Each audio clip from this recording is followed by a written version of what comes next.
சரி, பார்வை பத்தின ஒரு சூப்பரான குட்டி கதைக்குள்ள போலாமா? ரொம்ப சிம்பிளான ஆனா ரொம்ப ஆழமான ஒரு கதையோட முக்கியமான கேள்வியே இதுதான். நம்ம கதை ஒரு இளம் ஜோடி புது வீட்டுக்கு குடி வர்றதுல இருந்து தொடங்குது.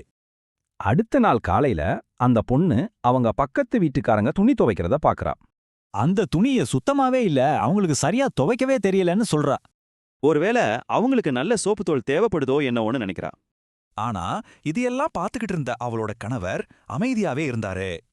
இதுவே ஒரு பழக்கமாவே மாறிடுச்சு. ஒவ்வொரு தடவையும் இதே மாதிரி தான் பேச ஆரம்பிச்சான். நாள் போச்சு, வாரம் போச்சு, ஆனா அவளோட விமர்சனம் மட்டும் கொஞ்சம் கூட மாறல. ஒரு மாசம் கழிச்சு அந்த பொண்ணுக்கு ஒரு பெரிய ஆச்சரியம் காத்துட்டு இருந்துச்சு. அன்னைக்கு அவ பார்த்தப்போ குடியில இருந்த துணியெல்லாம் பளிச்சுன்னு சுத்தமா இருந்துச்சு. பாருங்க, அவங்க இப்பதான் சரியா துவைக்க கத்துக்கிட்டாங்க போலன்னு கணவர்கிட்ட சொல்றா. ஆனா இதை யார் உங்களுக்கு சொல்லி கொடுத்திருப்பாங்கன்னு யோசிச்சேன். அதுக்கு அவரு சொன்ன பதில், நான் இன்னைக்கு காலையில சீக்கிரமா எந்திரிச்சு நம்ம ஜன்னலை சுத்தம் செஞ்சேன். சோ பிரச்சனை துணியில இல்ல, அவங்க பார்த்த அழுக்கான ஜன்னல்ல தான்.